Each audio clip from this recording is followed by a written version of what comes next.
Voy a comentar un libro excepcional del filósofo Ernst Bloch, Herencia de esta época, un libro originalmente publicado en alemán en 1935 que recoge textos del filósofo Bloch escritos en el periodo de la República de Weimar, en los que anticipa el ascenso del nacionalsocialismo, textos de este filósofo al que se suele asociar con el marxismo freudiano o también incluso con la teoría crítica de la sociedad, con la así llamada Escuela de Frankfurt. Bueno, en cualquier caso, este tipo de encasillamientos o circunscripciones para Bloch son demasiado esquematizadores y habría que señalar que es un filósofo con una entidad sustantiva que escribió algunos libros fundamentales como el caso de Spuren, Huellas, o también su libro sobre el principio de esperanza y sus reflexiones sobre la utopía. Herencia de esta época es un libro que, como todos los de Bloch, tiene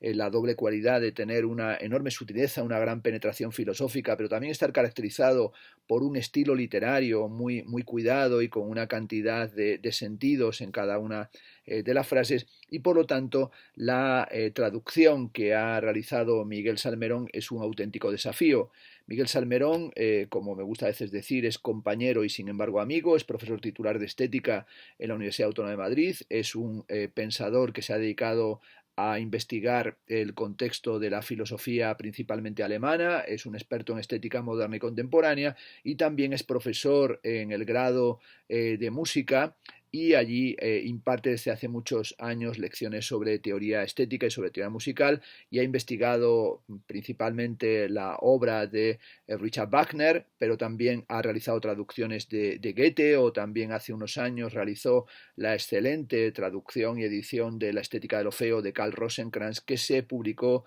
en la ya desaparecida editorial de Julio Ollero. Sin duda nadie mejor que Miguel Salmerón para afrontar este texto, este libro de Ernst Bloch, con enormes dificultades y con grandes problemas que ha resuelto pues, de una forma absolutamente admirable. El libro se abre con una introducción de Miguel Salmerón en la que nos señala que 100 años después estamos todavía fascinados y muy interesados por lo acontecido en la República de Weimar, entre otras razones porque la crisis de la República de Weimar guarda analogías o correspondencias con la crisis que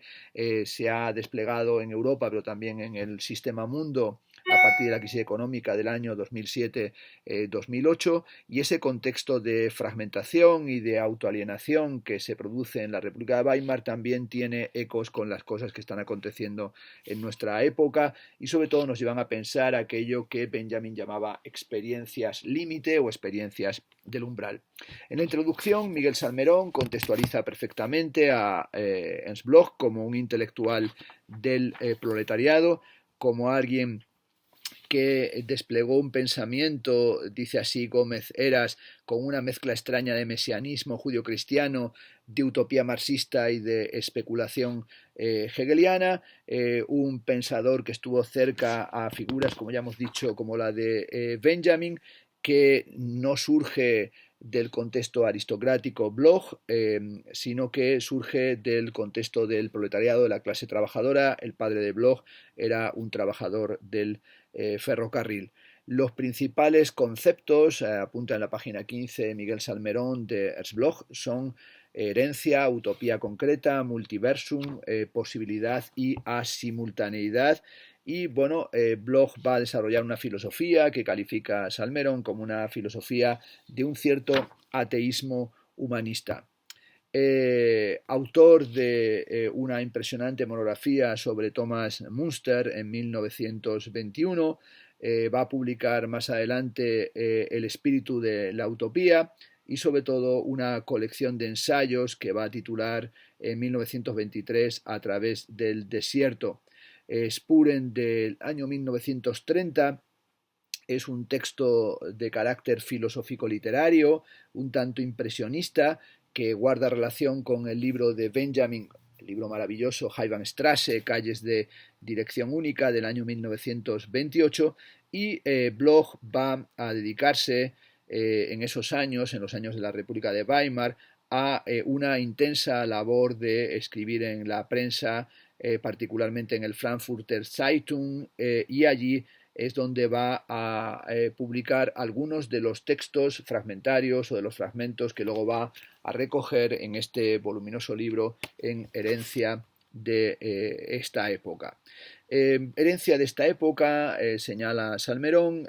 intensifica la atención y el análisis concreto en la República de Weimar, que se despliega del año 1919 a 1932, y sobre todo al ascenso del sistema totalitario nacionalsocialista del año 1932 a 1945. Herencia de nuestra época es un análisis sintomatológico, pero también un diagnóstico político sobre la época concreta que estamos detallando, y sobre todo es una obra que fue valorada por el filósofo Theodor Adorno como una gran colección de ensayos impresionistas, casi puntillistas, que algunas veces se ha dicho que carecen de densidad, pero yo creo que la lectura del libro nos revela que tienen, al contrario, una enorme intensidad y un gran peso y un gran pozo. Bloch era, sin ningún género de dudas, un pensador comprometido con el presente y atento a las dinámicas de la actualidad. Aquí vamos a asistir en este libro a todas las polémicas sociales, culturales, filosóficas, simbólicas que articulan la transición y el paso abrupto desde la República de Weimar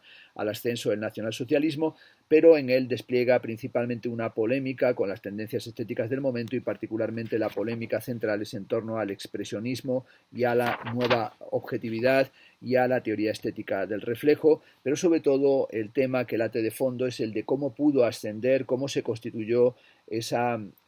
masa política que permitió la consolidación del nacionalsocialismo y cómo llegó a convertirse en el poder hegemónico, el poder del fascismo. Lo va a analizar a través de la famosa noción de acontemporaneidad y aplicando una crítica de carácter materialista, o el materialismo histórico, pero sobre todo Bloch va a distinguir entre lo que él llama la acontemporaneidad falsa y nostálgica, esa nostalgia de un tiempo pasado de señores y de héroes y de caballeros, y lo que llama la acontemporaneidad auténtica, que es esa forma, podríamos decir casi al modo nietzscheano, de un pensamiento intempestivo, disconforme con el status quo, es decir, disconforme con el estado de las cosas. Herencia de esta época de Bloch es, por tanto, una crítica materialista, es una intensa crítica de las dinámicas totalitarias, del ascenso del nacionalsocialismo, pero también de una forma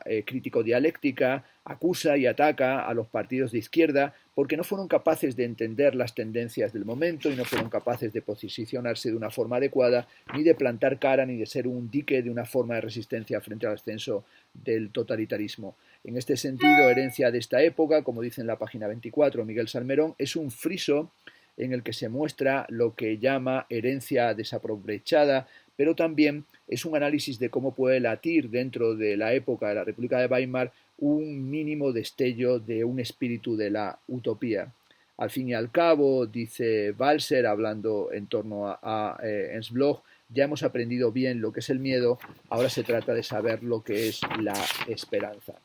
Entrando en el libro, propiamente en el texto de Ernst Bloch, tenemos un prólogo a la edición de 1935 que comienza con esta frase: desde aquí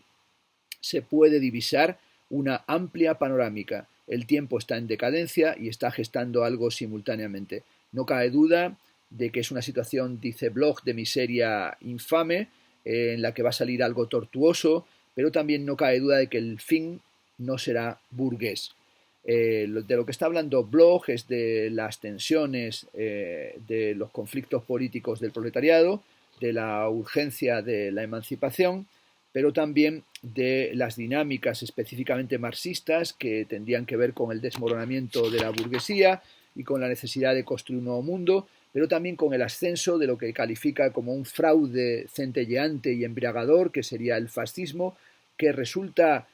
útil de forma inmediata porque parece que cuestiona las dinámicas del capitalismo, pero en realidad distrae y ciega a las clases proletarias y a los desfavorecidos, esto es, a los depauperados. Ha llegado para Bloch, o habría llegado el momento de movilizar las contradicciones de las clases no simultáneas en el capitalismo bajo la dirección socialista, escapando del hechizo y la embriaguez totalitaria. Y sobre todo en un momento en el que el tiempo está y las dinámicas culturales y políticas totalmente fragmentadas. Vivimos en lo que llama Bloch, pensando en Brecht, en Proust y en Joyce en un tiempo caleidoscópico, y sobre todo lo que intenta Bloch es en ese tiempo caleidoscópico aplicar un pensamiento crítico dialéctico en un momento en el que la burguesía está en una situación de absoluta decadencia, y sobre todo en el que lo que busca Bloch es una práctica del desenmascaramiento, un desenmascaramiento de las apariencias ideológicas, para tratar de buscar una potencia que no solamente es crítica, sino que también tenga un carácter de activación o de activismo político. Y así lo hace desde las bases de la crítica marxista, que dice se sustrae de lo que él llama bobadas ideológicas, y sobre todo este libro dice, así termina el prólogo del año 1935, que según aparece aquí lo redactó en Locarno en 1934, este libro querría, según Bloch, contribuir a determinar la longitud y la latitud del viaje final del burgués para ver si realmente ese es un viaje final. El segundo texto que aparece en el libro es un postscriptum del año 1962. Han pasado 30 años desde la publicación del libro de Bloch, pero también no han pasado solamente 30 años, sino que ha terminado afortunadamente el Tercer Reich, ha terminado el nacionalsocialismo, también se está descomponiendo el estalinismo, y sin duda Bloch, después de la Segunda Guerra Mundial, vuelve sobre este libro para pensar qué es lo que ha acontecido y qué es lo que todavía nos ilumina a través de este texto, ¿no? Y sobre todo en este postscriptum del año 1962 señala que lo que nos falta es la herencia de 1789 con la novena sinfonía, y que ya no parece que se pueda dar marcha atrás. Y sobre todo nos habla aquí del arquetipo del muro, ese muro que tiene que ver con la división también geoestratégica y geopolítica de Europa, y concretamente de Berlín y de Alemania, y cómo hemos caído en lo que él llama aquí una pseudo-ilustración sectaria, y cómo la gente todavía sigue hoy, en los años 60, sometida a lo que califica de embriaguez fraudulenta, y sobre todo herencia de nuestra época, sigue iluminando esa condición de hechizo y esa condición de narcotización que permite el establecimiento de sistemas políticos absolutamente alienantes. El texto de este postscriptum de los años 60, que redactó en Tubinga en marzo de 1962, o ahí le puso el punto final, termina con la frase: nuestra condición se mantendrá durante mucho tiempo en un espacio vacío que echa chispas. Sin embargo, es un espacio vacío que nos deja caminar de un modo indisimulado, y sus chispas van apuntando cada vez más de un modo claro en una dirección. En medio del colapso de los caminos están expéditos a diestra y siniestra. El texto de herencia de esta época, más allá del prólogo y del postscriptum, comienza con una sección que se titula El polvo, y nos habla del modo, del cotilleo, de la complicidad, del sentimiento de incomodidad en el hogar, y de la huida de la clase media y de las cursiladas características de la burguesía, pero sobre todo de esa cursilada o de esa dimensión kitsch y absolutamente decadente de algo que está totalmente putrefacto, que es lo que está señalando y diagnosticando Bloch en esta época, que también es la época en la que, si por un lado se está pudriendo el régimen burgués, el sistema burgués, también él indica que algo está cambiando, que se percibe un estremecimiento. Así en la página 44 dice: el hombre de la clase media al menos se siente pobre, sin embargo lo percibe de manera falsa, porque no haber tenido nunca dinero es diferente a haber perdido el dinero. Pero a veces se da la situación única de que los burgueses de medio pelo quieren renovar la vida. Entonces el aire a lo mejor ya no está tan viciado como antes, con todo todavía no sopla, solo levanta el polvo. Tiene algo que ver este texto en cierta medida con las meditaciones, con las consideraciones benjaminianas sobre el carácter destructivo, y también las que va a hacer en torno a París, capital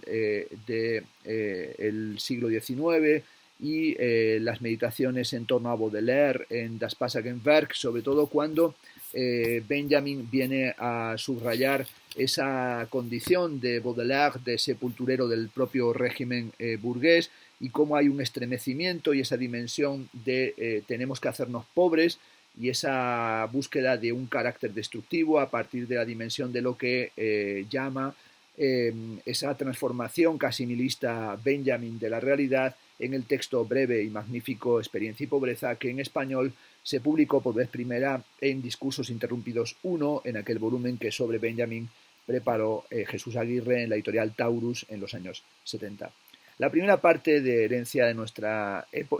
esta época de Ernst Bloch se titula Empleados y distracción, y en ella comienza hablando del hombre agotado, de ese que ya no quiere hacer nada más, que no sabe ni cómo ni dónde lograrlo, que parece el último hombre del que habla en Así habló Zaratustra Federico Nietzsche, pero también nos habla de la ciudad pequeña, de los centros artificiales, se remite al magnífico libro de Siegfried Kracauer, Los empleados, y también nos habla de la distracción como un sistema de ocultamiento de los problemas de la vida real, como una situación en la que el proletariado y los empleados son huidos de la posibilidad de plantear una práctica revolucionaria, pero sobre todo como en nuestra época, en esa y en esta, reina el arte de la evasión, y sobre todo cómo la evasión es una aversión por la realidad. En cierta medida, en este texto, Ernst Bloch parece que estuviera casi hablando en la clave pre-Guy Debord o anticipando las consideraciones de Guy Debord en la sociedad del espectáculo sobre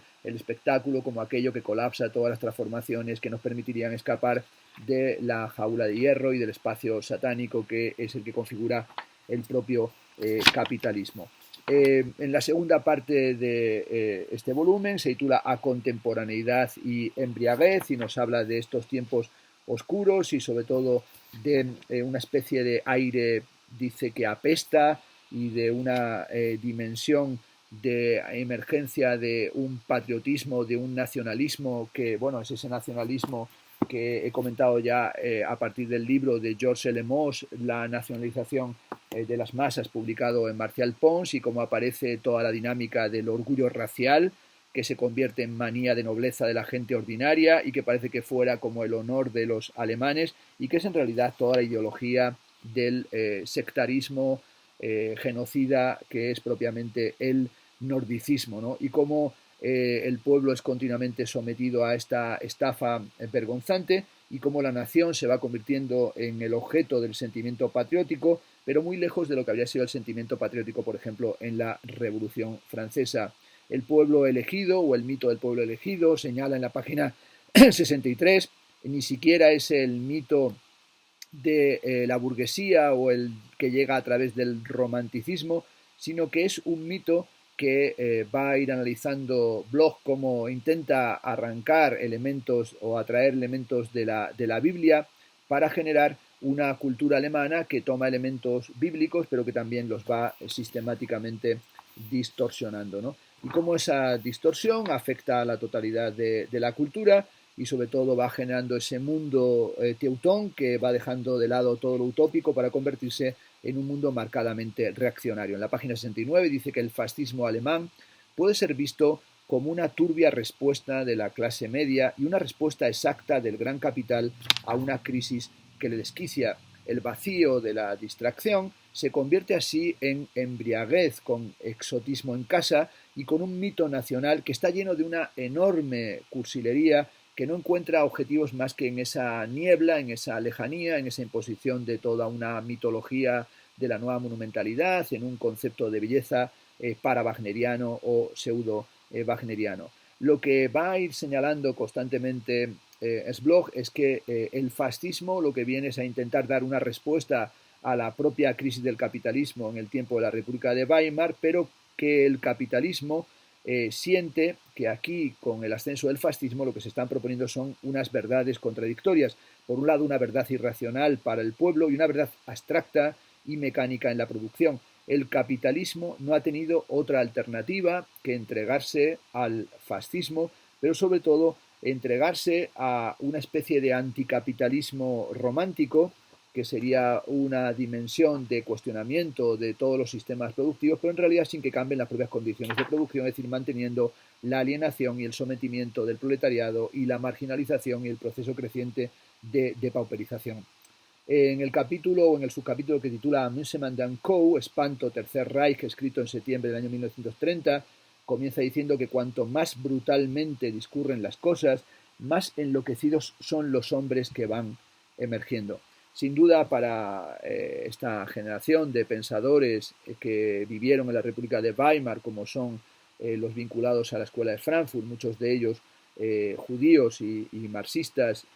para ellos ver la crisis del sistema de la República de Weimar y el ascenso del nacionalsocialismo fue algo absolutamente espantoso, pero sobre todo una especie de espiral de locura y de crimen continuo que en el libro de Bloch, aquí en Herencia de esta época, le lleva a emplear de una manera continua, aparece una y otra vez la idea de que lo que se está produciendo es el baile de San Vito, ¿no? Y esta imagen del baile de San Vito, de un frenesí, de un frenesí colectivo, de un frenesí masivo, de un baile que al mismo tiempo es una situación patológica, sería el propio encantamiento y la propia ceremonialidad y las dinámicas absolutamente racionalistas que atraviesan el contexto del Tercer Reich y cómo habría que componer música para este baile de San Vito, y dice que si antes, en la página 75, la brutalidad nos estaba mirando como la multitud durante las crucifixiones, ahora el viejo Tercer Reich se refleja en los ojos de los crucificadores y los belicistas, con furor teutonicus, con el enlace perdido con la verdadera revolución, copió la ideología cristiana poniendo a un líder sangriento en el lugar de Jesús y a un estado guerrero en lugar de la comunidad. Los bailarines de San Vito ocupan los viejísimos territorios de la utopía. El sangriento romanticismo germánico llegó al pequeño burgués, ha logrado tener un ejército entero de asesinos de la Wehrmacht y vigilantes de la corona. Cuanto más claro está para Bloch que el proletariado es la única clase históricamente decisiva, en este sentido es marxista cabal, tanto más cierto es que la dinámica del proletariado está entretejida con la crisis de la burguesía, pero también es cierto que en esta fase del imperialismo que se describe aquí se produce una descomposición que no va a llevar a la revolución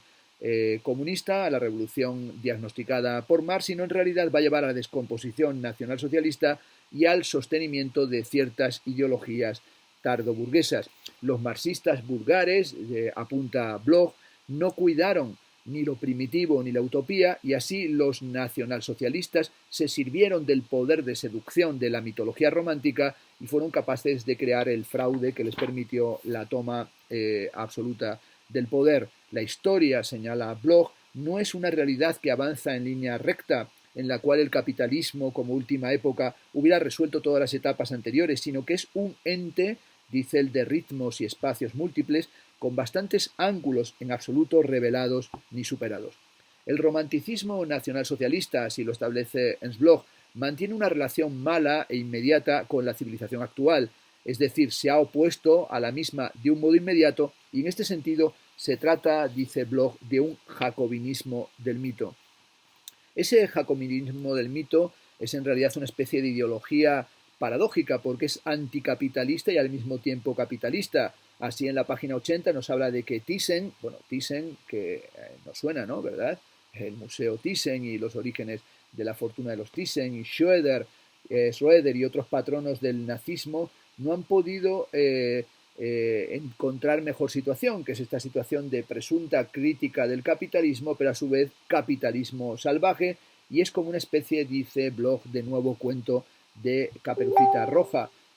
Fueron robando sistemáticamente todas las cosas, desde el color rojo hasta las calles, hasta la propia dinámica de crítica del proletariado, y fueron creando al mismo tiempo una enorme conciencia de casta. Y fue el aburrimiento, y fue la propia crisis económica, y fue la inflación creciente del periodo de la República de Weimar lo que hizo que el proletariado fuera perdiendo su espacio y fuera ganando cada vez más lugar las retóricas propagandistas, particularmente desplegadas por Goebbels y ejecutadas retóricamente con gran maestría, todo hay que decirlo, por Adolf Hitler. En cierta medida, el fascismo, el nacionalsocialismo, viene a satisfacer las ansias anticapitalistas, solo que dice Bloch de una manera muy gráfica, lo hace besándole el ojete al diablo. El vergonzoso simulacro de socialdemocracia de la República de Weimar ya no podía en ningún sentido esconder la realidad de las masas empobrecidas. Bastaría leer el libro de Ferguson, Cuando muere el dinero, o incluso volver a ver la película Cabaret de Beaufosse, o mejor, leer la novela Adiós a Berlín de Christopher Isherwood, para ver la dinámica de empobrecimiento y la dinámica de falta de consistencia, de inflación salvaje que se estaba produciendo en el tiempo de la República de Weimar, para comprender también cómo pudo ascender el nacionalsocialismo y cómo pudo aparecer esta nueva moral de los esclavos que encarnan las camisas pardas y sobre todo con su actitud de no decir nunca la verdad, y cómo la mentira, dice Bloch, se convierte en la ciencia del Tercer Reich. La verdad, dice en la página 86, es lo que le resulta útil a empresarios como Thyssen. Lo que están haciendo, dice en un fragmento del año 37, los nazis, son juegos de prestidigitación bajo el patíbulo. Así en ese texto dice, vamos a hablar en voz baja. Hay alguien que está muriendo en la habitación de al lado. La moribunda cultura alemana ya no cuenta con catacumbas dentro de Alemania, tan solo cuenta ya con cámaras de tortura donde es expuesta a la mofa de la plebe. Es un campo de concentración abierto a las vistas del público. Por un campo de concentración que luego se va a convertir en la solución final, pero sobre todo es ese momento en el que todo, dice, cae en la locura, y sobre todo es un momento en el que la pregunta decisiva es ¿qué es lo que puede hacer una persona honesta y con talento en este país? Sin duda exiliarse o acabar asesinado en los campos de concentración. Se ha producido algo mucho más duro que el ridículo. Se está preparando el asesinato masivo, y sobre todo ese asesinato masivo que va a ir penetrando en la cultura, en el simbolismo, en la mitología, en las mentalidades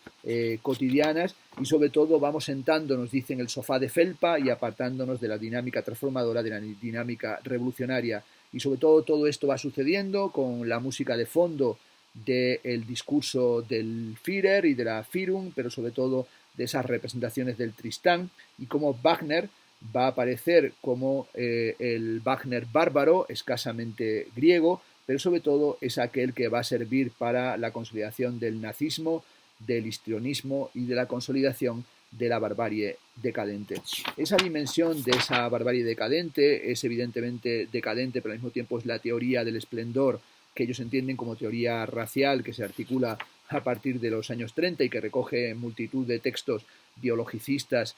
precedentes, y sobre todo todos los textos como el de Max Nordau sobre la degeneración de la raza y toda la vinculación entre la degeneración de la raza y los ideales de belleza, como analiza Eric Michaud en su libro sobre la estética nacionalsocialista, que comentaré muy breve, que comentaré en días sucesivos, ¿no? Y sobre todo aquí, a través de herencia de esta época, de lo que va Bloch tratando es de una época de tránsito, de contemporaneidad y de obligación dialéctica, en la que hay que subrayar que no todos viven en un mismo ahora, sino que tiempos antiguos tienen efectos sobre capas de la sociedad, y hay una mezcla de temporalidades que tiene dentro de sí la promesa utópica de una transformación posible que nos lleve a una situación que no sea tan homicida, destructiva y sobre todo colapsada y fraudulenta como aquella que propusieron los nacionalsocialistas a partir de los años 30, y sobre todo cómo hay que pensar un auténtico retroceso asincrónico, que es el que nos lleva hacia la miseria y hacia la nostalgia o hacia la complacencia en una felicidad de un cuento de hadas, y cómo hay que insistir en las contradicciones asincrónicas para pensar una acontemporaneidad, que es un cuestionamiento de la actualidad, pero también a la manera de la intempestividad nietzscheana es acaso el trabajo esperando la transformación en un tiempo venidero. En la página 122 dice, nunca fue la contradicción subjetiva y asincrónica tan visible, ni un objetivo tuvo una apariencia más contemporánea, en concreto el del capitalismo actual, ahora en su fase de autoafirmación y crecimiento. Lo que Bloch a través de todo el libro está pensando es la dinámica del nihilismo y de las contradicciones contemporáneas y las dinámicas del propio capitalismo tardío y de los procesos ideológicos que se están generando como procesos ideológicos que están generando fuerzas productivas desencadenadas, pero también van generando una extrema negatividad y por supuesto mantienen al proletariado en una situación de absoluta alienación, que es lo que analiza, por ejemplo, a partir de la página 125 en torno a la cuestión del fetichismo de la mercancía, pero también la necesidad de pensar dialécticamente más allá de una rebeldía que al final se sitúe únicamente en el ámbito de la nostalgia o de la pura melancolía. Los factores, señala, de la contradicción asincrónica son poco poderosos para producir un cambio de un modo sentimental y romántico recuerdan esa totalidad y esa viveza en la que el comunismo extrae su auténtica materia contra la alienación, aquello de la que junto al comunismo extrae su materia el salvajismo, la ligación al espacio y la naturaleza arcádico-dionisíaca que se desata confusamente en desenfreno. El marxismo no es por sí mismo, dice, radical, por lo menos no es tan radical como destructivo es el capitalismo, y tiene a veces un carácter, como sucede en el capitalismo, de cálculo abstracto. Tampoco es parcialmente ilustrado, sino que de un modo muy rupturista y superador nos está hablando del carácter de la propia necesidad de la naturaleza, y se trata de hacer de un ahora turbulento, contradictorio, o de un ahora absolutamente sórdido, algo mucho más amplio. Así, la contradicción subjetiva y asincrónica, dice Bloch, es ira acumulada. La objetiva y no contemporánea es un pasado irresuelto, y la contradicción subjetiva y contemporánea es la acción libremente revolucionaria del proletariado. La objetiva y contemporánea es el futuro imposibilitado pero contenido en el ahora, y la acción benefactora de la técnica imposibilitada nos habla de la nueva sociedad imposibilitada de la que la antigua está preñada en sus fuerzas productivas. Este es un fragmento muy condensado que prácticamente es el centro diamantino de la totalidad del libro Herencia de esta época de Bloch, donde trata de pensar la posibilidad de la revuelta o de la revolución a partir de esa ira acumulada, pero sobre todo subraya cómo la tarea consiste en liberar elementos que sean capaces de aversión y de transformación, incluso en su contradicción no contemporánea, es decir, aquellos elementos que son hostiles al capitalismo y no encuentran acomodo en este y pueden tener una función en una relación diferente. De ahí debe surgir, dice Bloch en la página 127, la triple alianza del proletariado con los campesinos empobrecidos y la clase media empobrecida bajo la hegemonía del proletariado. La contradicción genuinamente contemporánea tiene el deber de ser concreta y se debe bastar con suficiencia para detectar las contradicciones no contemporáneas de la reacción y convertir a aquellas en tendencia. La totalidad, y esta es una formulación de Bloch muy cercana a Adorno, no tiene por qué ser crítica, sino sobre todo no contemplativa, es decir, no meramente hegeliana. Tiene que abandonar lo que no ha llegado a ser, pero también tiene que recuperarlo como un espíritu de esperanza, un principio de utopía que puede subvertir una hora que está totalmente colapsado. La dialéctica no es solo, como en Schelling, la unidad de las contradicciones, sino la unidad y de las contradicciones. Y es ahí, tratando de pensar un futuro liberador o una acontemporaneidad que nos permita liberarnos de la propia dimensión colapsada del presente, donde comienza a analizar el evangelio de esta época y sobre todo la dimensión milenarista y sobre todo las dinámicas ideológicas que nos presentan una tierra paradisiaca en torno a la famosa cuestión del Reich de los 1000 años, ¿no? Y cómo ese Reich de los 1000 años procede o toma elementos de las profecías de Isaías, concretamente de los capítulos 30, 55 y 60, y también del libro de Daniel, y toma también elementos de la batalla entre el día y la noche, entre la luz y la oscuridad, tal y como aparecen en el Apocalipsis de San Juan, concretamente en los capítulos 20 y 21. El enorme conocimiento sobre la mística, la religión y el milenarismo y los análisis bíblicos de Bloch se despliega aquí en torno a las fantasías oscurantistas, nacionalsocialistas y esa mística y ese tipo de esoterismo que también toma elementos de las mitologías nordicistas o incluso de las mitologías orientales y los aproxima y se apropia también de elementos de la cristiandad, presentando al propio Hitler como una especie de retorno crístico, como una especie de mártir contemporáneo, y sobre todo cómo va generando una utopía absolutamente corrupta y polvorienta que tiene que ver con una sublimación que al mismo tiempo no pudo ser contenida ni combatida de una forma articulada por parte del marxismo. Y sobre todo lo que va a hacer Bloch es tratar de robarle y quitarle esas ideologías, esas utopías que laten en el seno del nacionalsocialismo para tratar de reivindicar el buen núcleo, dice él, de la utopía como utopía dialéctica y concreta del marxismo que está presente o que tiene que estar presente en las tendencias que nos rescatan del colapso de esta época. El marxismo, dice en la página 150, es una meditación extremadamente cuidadosa acerca de la tendencia material y se aventura hacia lo que todavía no ha llegado y todavía no se ha realizado. se encuentra más allá, evidentemente, del postulado subjetivo y más allá de la transformación mística de los deseos consumados, y sobre todo la obra del marxismo crítico es la de someter a revisión las ideologías, visualizando y realizando un mundo que sería un mundo diferente, o por lo menos un mundo que cuestiona aquello que está establecido. Frente a el milenarismo y frente a el cielo en la tierra o las promesas místicas o misticistas o mistificadoras del Tercer Reich, lo que quiere plantear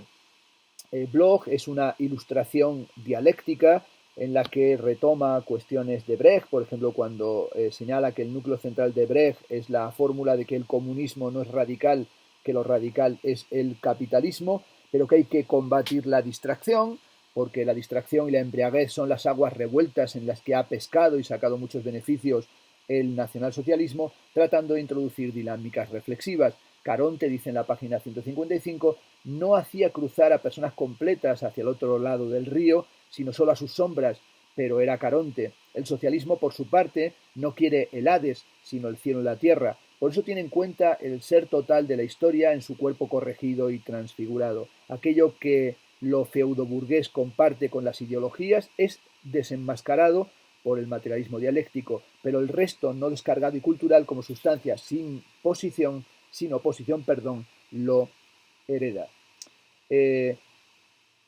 Bloch, evidentemente, en este libro tiene que analizar la República de Weimar, el ascenso del nacionalsocialismo, y también introduce, por ejemplo, en la página 157, un recuerdo del poder, que es un recuerdo de Hitler, unos recuerdos que arrancan en 1919, pero que sobre todo nos hablan del tipo de liderazgo asqueroso que generó Hitler, y sobre todo que aparece como el tribuno de una naturaleza sumamente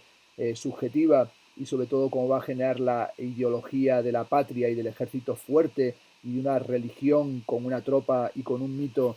articulado, y cómo se va a generar esa divinización romántico-reaccionaria del Führer, del líder, y cómo Hitler y el hitlerismo y el fascismo son una especie de éxtasis de la juventud burguesa, y sobre todo un éxtasis que se convierte en un éxtasis que genera un movimiento político de carácter espectral. La juventud hitleriana es el único, dice, movimiento actual revolucionario en Alemania, después de que al proletariado le fuera usurpada su mayoría socialista, la más sólida, válida y unánime revolución. Y hoy en día lo que dice que estamos sufriendo es la banalidad que es la propia contrarrevolución. Bueno, esta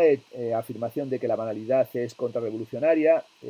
está muy cercano a la banalidad del mal del texto de Hannah Arendt, pero también a la idea de que la banalidad y el aburrimiento es contrarrevolucionario, que es una fórmula de Debord y también de los situacionistas. Bueno, va durante el libro Herencia de esta época a revisar las mitologías y también las apariencias oníricas, las ferias, los rituales, los juguetes, las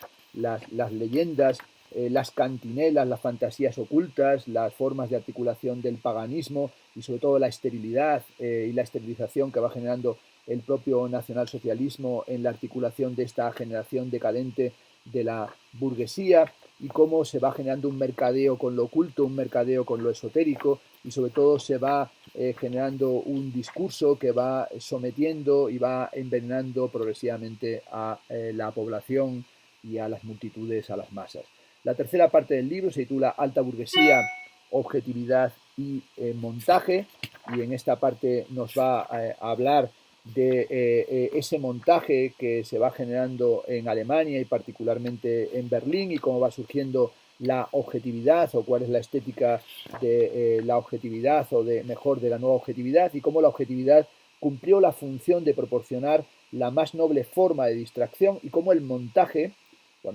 y el collage, que son la base de la vanguardia, como señalaría años después Peter Burger en su famosa teoría de la vanguardia, la objetividad cumplió la función de proporcionar la más noble distracción. El montaje aparece culturalmente como la forma de sobresalto ocasional por encima de la distracción, e incluso como una forma contemporánea de intoxicación y de irracionalidad. El espíritu, dice, de Jess Joyce está empezando a manifestarse como una filosofía de profesores que no conocen nada de esta índole. Más incluso hoy, más allá de cualquier manifestación del talento, el expresionismo aparece como una estética de lo abigarrado y de lo tormentoso, pero sobre todo como algo que nos abre las puertas de lo maravilloso, como también sucedería con el surrealismo, pero sobre todo todas las estéticas del montaje, del collage, incluso el violín diseccionado de Picasso, nos están hablando de un tiempo de fragmentación y de una realidad vivencial sin rumbo. El montaje viene a ser para Bloch como una manifestación del espacio vacío de la burguesía decadente que necesita llenarse de shocks o de chispas, de intersecciones de una historia de aparición que no es la correcta, sino que es absolutamente incorrecta. En realidad es una especie, viene a decir, de estética del vacío, de un vacío en el que nadie se acostumbra a vivir y un vacío que está descarnadamente presentado, por ejemplo, en la ópera de la perra gorda de Bertolt Brecht y sobre todo en esa dimensión de lo inquietante o de la extrañeza que aparece en Brecht, pero que también se encuentra en la música de la época, por ejemplo, esa música que, como decía Theodor Adorno, al que Bloch llama siempre Wiesengrund, ¿no? Y prefiere subrayar esa dimensión de su nombre, Theodor W. Adorno, Theodor Wiesengrund Adorno, y como Adorno viene a señalar que la música no puede cambiar la sociedad, pero indica la música y absorbe y proclama el cambio que se está gestando en la sociedad. Es decir, el arte es un sismograma de tensiones y de cambios que se producen en la época. Analiza aquí con una gran brillantez, a partir de la página 219, la música de Stravinsky. Sería bueno releer estas páginas de blog sobre Stravinsky en relación también con el texto fantástico y también en muchas ocasiones enervante de Theodor Adorno sobre Stravinsky contra Stravinsky en su filosofía de la nueva música. Y en estas páginas de blog se revela la fascinante cualidad que tiene como crítico musical y sobre todo cómo va analizando la música de Stravinsky, especialmente en Historia de un soldado, y cómo dice en Historia de un soldado, el folclore atraviesa la noche y la oscuridad y aparece como la música de lo malvado, como aquello que está durmiendo, como una especie de anticipo de la propia muerte a través del sueño. Stravinsky ha introducido, dice en la página 221, a un Fausto andrajoso en la música, a saber, el hombre que pasa hambre y que no tiene mundo. Stravinsky, el inconsolable, porta aquí la máscara del más fácil consuelo, es decir, del consuelo de la muerte. Y su música es el sueño de la muerte de la interioridad para la que incluso lo lunático, la broma de lo lunático, es un fondo que detiene la caída. En su Histoire du Soldat, Stravinsky ya no tiene nada en común con los tambores del destino. Su lugar es el de la alienación, el de la exteriorización mistificadora. Incluso en esta, él es inconsolable. Tras el juego de la alienación, hay constantemente un fondo lúgubre que puede mudarse en risas o en abierta desesperación. Stravinsky aparece ante la burguesía no menos sospechoso que up-to-date. El fascista actúa como un bolchevique cultural.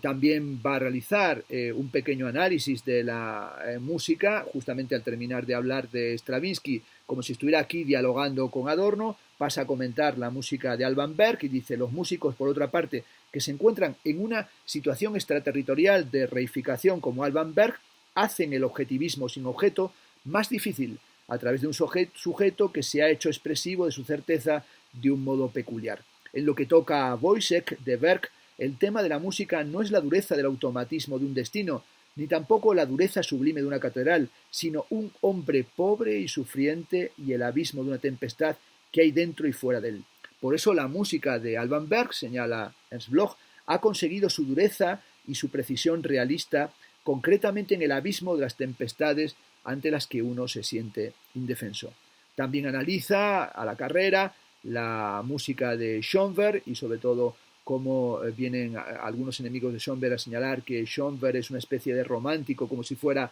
un Chopin desensualizado, pero sobre todo cómo hay un cuestionamiento de los modos de la armonía y un cuestionamiento del virtuosismo, que eran los temas centrales en Stravinsky. Luego tiene un capítulo que se titula Novelas de extrañeza y teatro de montaje, en el que hace una pequeña notita muy breve,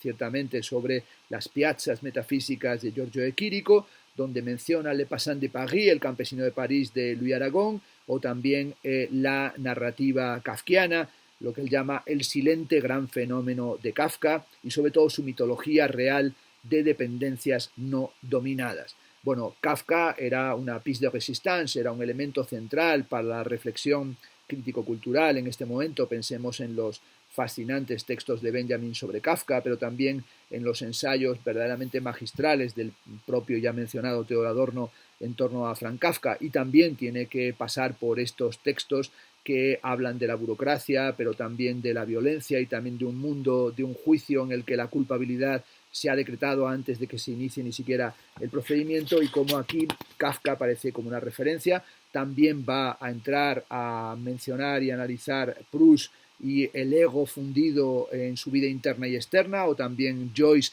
y una boca, dice, sin ego, como un impulso que fluye y que balbucea y escupe como un pensamiento continuo, pero también como un pensamiento claramente fragmentado. Y también analiza el teatro de Bertolt Brecht y concretamente su gran obra Mahagoni y esa reflexión sobre ese espacio vacío. Así se nos dice que el espacio vacío es el lugar perfecto para la vanguardia, en contraste con los tiempos antiguos en los que el mundo burgués era todavía revolucionario, o por el contrario había desarrollado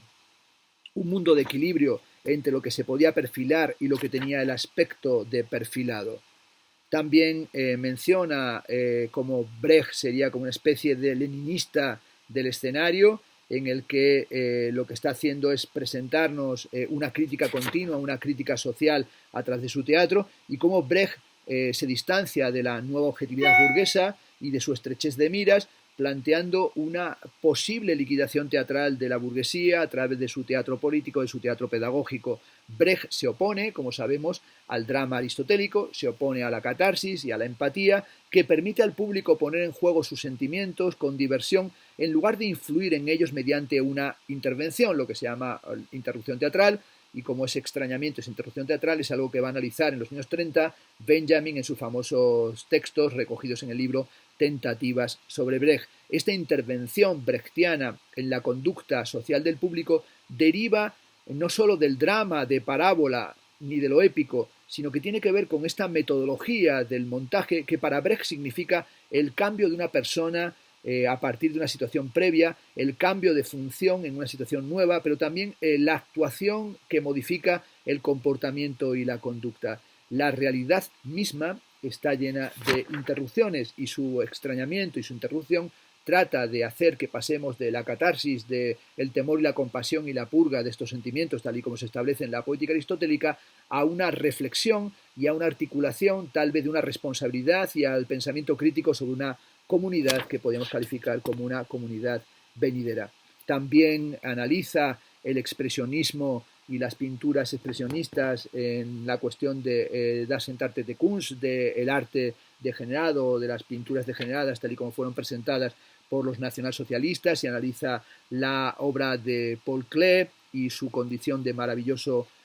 soñador. Y también es significativo como en la página 241 aparece el Angelus Novus,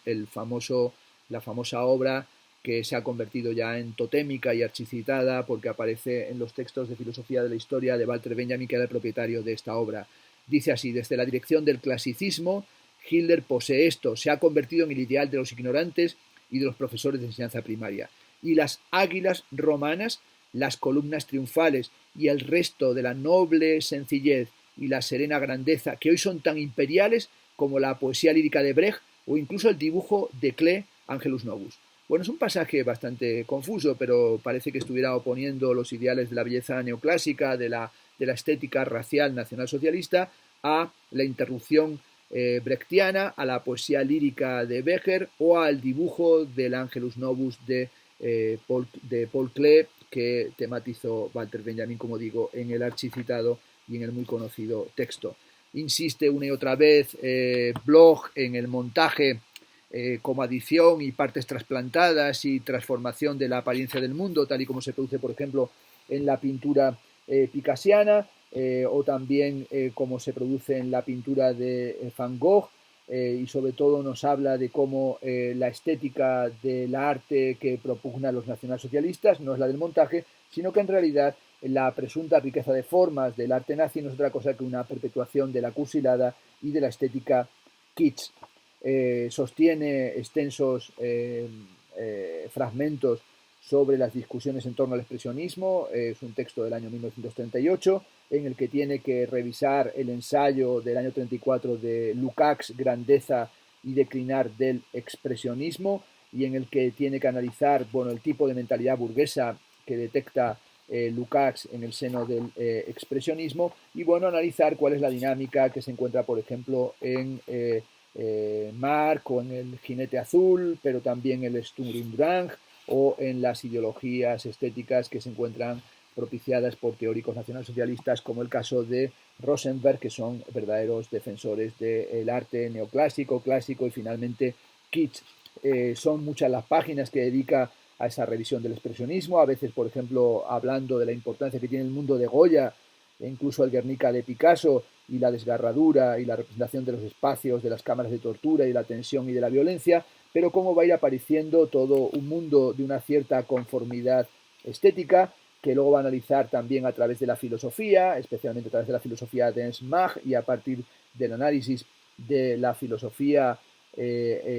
analítica, y de esa filosofía analítica que le lleva, por ejemplo, a aproximarse en cierta medida o a cuestionar las posiciones matematicistas o matemáticas de Bertrand Russell, o también a mencionar en la página 262 a Ludwig Wittgenstein, pero siempre, sobre todo, teniendo presente el empirismo de Mach y el círculo de Maurice Schlick. Bueno, va a señalar que frente a eso su posición es la posición materialista, es la posición del cuestionamiento de las ideologías, pero sobre todo es el de tratar de pensar las ideologías que tienen que ver con la constitución del proletariado, y pensar de nuevo y repensar el marxismo frente al relativismo fisicalista y frente a las posiciones de Mach o las posiciones de Planck o de Poincaré, y como su posición es la de también revisar la fenomenología, y en este sentido se acerca y cuestiona la escuela husserliana que procede de Schiller, pero que también va aquí a comentar la importancia que tiene sobre Heidegger como una vuelta a la fenomenología, pero también ese retorno a Kierkegaard, que es un retorno a Kierkegaard que se produce, como sabemos, por la introducción a la metafísica de Martin Heidegger, pero que también es un retorno a Kierkegaard que, aunque aquí no se comenta, está presente en Adorno, dado que el trabajo de Adorno sobre Kierkegaard también es un intento de rescatar a Kierkegaard del uso que se está haciendo tanto desde la fenomenología cuanto desde el tipo de cuestionamiento de la ontología o de la metafísica que va a realizar el propio Martin Heidegger. Y como aquí, dice Bloch, se va produciendo una suerte de ontologías de profusión y de transitoriedad que analiza en torno a la cuestión de la psicología de la Gestalt, pero que particularmente le interesa socavar en torno al pensamiento de Martin Heidegger, que toma préstamos, dice, de Tomás de Aquino, pero también de Kierkegaard, pero que también en Heidegger encontraría elementos protestantes. En la página 283 dice Bloch, hay ciertos refinamientos psicológicos y también una estólida seriedad de campesino extrañamente unida al deseo de describirlo por medio de palabras. Heidegger resuma tal ansiedad incluso en las lecturas que se hacen de él. Esta seriedad está extrañamente apoyada en un pedantesco itinerante que se une a un catedrático en angustia y cura, como si esto fueran materias de estudio como otra cualquiera. Así pues, de esto surge una especie de preocupación de cátedra que sin embargo ha subjetivizado la conciencia en general y no deja de ser una visión puramente conceptual. No obstante, Heidegger tuvo un efecto estimulante. La angustia como categoría existencial frisa la condición del pequeño burgués, que no tiene ni trabajo ni proyecto. La cura, die Sorge, la cura, otra categoría de Heidegger, afecta a los ciudadanos de clase media que están sin duda instalados en la nada, y tal y como Heidegger define la situación humana en general. Heidegger refleja, piensa Bloch, el diseño interior de los estratos sociales que se hunden en una supuesta analítica del ser ahí.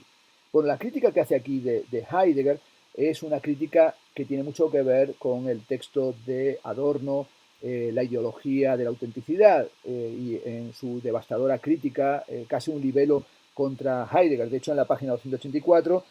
viene a señalar que el arropamiento existenciario o el ser para la muerte de Martin Heidegger han sido ajustadamente analizados por Wiesengrund, que observó correctamente que Heidegger fue capaz de evitar la segunda gran amenaza que se cierne sobre la fenomenología material de las ideas, que es la del historicismo, solo ontologizando al mismo tiempo la noción de Schiller de lo eterno en el hombre como algo paradójico, creando lo que llama una ontología fundamental de la transitoriedad. Heidegger se encomienda, piensa Bloch, a la burguesía liberal por medio de una seriedad que no va más allá, por medio de reflexivos sentimientos que no llegan a ser ni siquiera sentimientos, por no decir dinámicas prácticas. Luego se encomienda a una burguesía que se ha hecho fascista a través de la herencia protestante de la nulidad humana y de la oscuridad propuesta por él. Si Heidegger, dice en la página 235, formula la existencia en su ausencia de hogar, si él define el original ser arrojado al mundo como si estuviera en casa, entonces formula este elemento de redención al mismo tiempo que toda la existencia en general no reconoce elemento alguno que pueda oponerse a esta ausencia de hogar y de no hogar. Bueno, esto es toda una dinámica que se podría ampliar pensando la absoluta nulidad o el nihilismo que atraviesa la ontología de la transitoriedad o esta relectura de la fenomenología husserliana en Heidegger, tal y como lo establece aquí Bloch, como algo que tiene que ver con las dinámicas decadentes de la propia burguesía, pero también con la posición freudiana en torno a das Unheimlich, a esa dificultad para habitar en el espacio en el que nos encontramos, o sobre todo en el sentido freudiano, la emergencia de algo extraño que no es otra cosa que lo familiar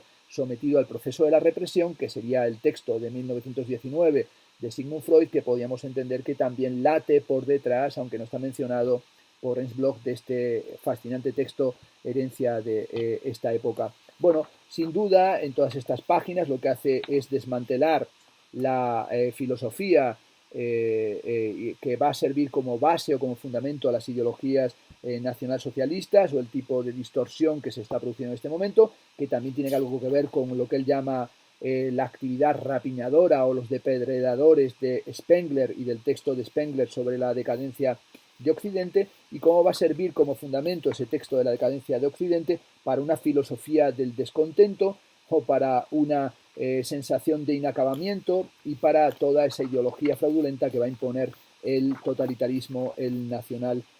socialismo. El libro Herencia de nuestra época también va a revisar, por ejemplo, la importancia que tiene la Duguay y el Elan vital de Bergson, o también las dinámicas dionisiacas nietzscheanas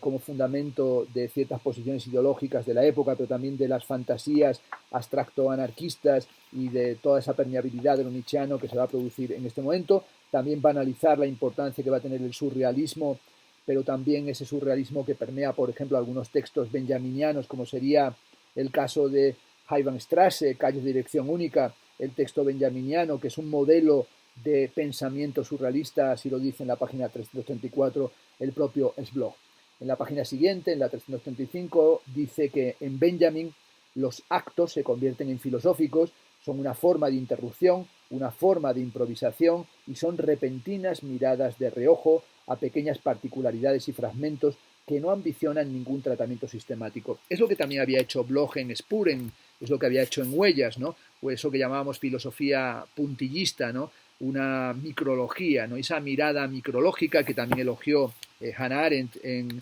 Walter Benjamin, es lo que se encuentra también en muchos pasajes de Bloch, que no tiende a lo sistemático, sino que en realidad mantiene esa constelación, este es un término adorniano-benjaminiano, esa constelación de pensamiento que gira una y otra vez sobre motivos obsesivos, pero que trata de presentarlos y pensarlos en su multiplicidad dialéctica y en su carácter contradictorio y en sus dinámicas temporales que vienen del pasado, pero que también plantean una utopía que sería un espíritu de transformación futuro, pero que en realidad son un socavamiento de la contemporaneidad y de la actualidad. Y sobre todo cómo hay que rescatar el pensamiento crítico en el presente, incluso rescatar a Wagner de las sucias manos que lo estaban dominando para tratar de reconstruir el jeroglífico de nuestra época y sobre todo para tratar de pensar en un momento en el que muchas cosas, dice, decaen cuando las cosas están colgando y están torcidas, tratar de darnos cuenta de que después del asco viene la risa y que hay que buscar una manera de tener algo diferente que un traje de terciopelo o un traje pseudo-feudal y finalmente homicida y totalitario para tratar de habitar el complejo espacio del mundo en el que nos encontramos. Es en la encrucijada, señalan las últimas páginas del libro, en la encrucijada del miedo al caos, donde hay que pensar críticamente y de forma dialéctica Es en esas páginas del miedo al caos donde aparece de pronto Ortega y Gasset, al que le pega una buena colleja y dice: Ortega y Gasset, festivo charlatán y enojado fascista, declara: hoy estamos siendo testigos del triunfo de una superdemocracia en la que las masas actúan directamente sin ley e imponen sus deseos y gustos a la comunidad por medio de la presión material que ejercen. Es un fragmento de la rebelión de las masas de Ortega y Gasset y le califica, bueno, de enojado fascista y de festivo charlatán. Evidentemente el libro La rebelión de las masas es un libro que tiene que ver con un elitismo sectario y sobre todo con una construcción del arquetipo de las masas como algo que defendería unas posiciones aristocratizantes y que puede ser leído en una clave de un texto netamente antidemocrático, pero tal vez aquí la colleja o el golpe que le pega Bloch sea un golpe que no está tan merecido por parte de Ortega, que también cita su frase: la condición básica de un alma es la inadecuación y la incorregibilidad. Es su innato error de no considerar nada que esté por encima de su horizonte, ni los hechos ni los individuos. Bueno, en estas últimas páginas habla de una bandera roja y dorada, en la que dice que tras la fachada de los clichés siempre aparece la misma triste realidad, y eso es cierto. Y el último de los textos del libro se titula Fe sin mentiras, y dice que solo el descontento puede ser devoto. Hay que activar una política del descontento, y eso le lleva en la última página del libro a citar a Nietzsche, cuando Nietzsche dice que no sé qué hacer, soy el único ser que no sabe qué hacer, solloza el hombre moderno. Este hombre, apostilla Bloch, es el necesitado de religión que surgirá en el futuro, el hombre en el coro occidental de la antinada. De ahí la contraseña de un saber utópico y sobre todo la necesidad de pensar el camino dialéctico hacia el hogar humano, que solamente puede ser aportada por un pensamiento crítico. Y es precisamente en la atención, dice Bloch, a una fe sin mentiras, en la proyección de un adonde, donde seremos capaces de alcanzar lo que él llama la fantasía exacta. La última frase: provista de aquella vieja ilustración cuyo último olvido era el del hombre, y de la nueva que va a sobrevivir finalmente, y de cuando sobrevenga, sabrá qué es lo latente sin omitir sus oscuras profundidades. Hay un enorme engaño provocado por la ignorancia y la falsa fantasía. Hay incienso a través de sentimientos transparentes, pero también hay misterios rojos en el mundo, más bien solo los hay rojos. Bueno, esta defensa de el misterio rojo, que en realidad es la defensa del marxismo, es la defensa del comunismo, es lo que cierra el libro Herencia de esta época, de Ernst Bloch, como digo, introducido, traducido y anotado por Miguel Salmerón, un libro crucial y que tiene que ver con ese conjunto de libros en torno al nacionalsocialismo que estoy recomendando últimamente, como ha sido el caso del libro de José Lemos o el libro de Crear y Destruir de Christian Ingarden, o también el libro de Eric Michaud sobre la estética del nacionalsocialismo, que como digo comentaré en próximos días. Pero como he señalado, sin duda es un acontecimiento editorial excepcional que en la colección Neometrópolis, dirigida por el catedrático de Estética José Jiménez, se haya publicado Herencia de esta época. José Jiménez ha sido y sigue siendo un gran lector de Bloch, realizó investigaciones sobre Bloch y sobre Marcuse en su libro ya de hace muchos años, La estética como utopía antropológica,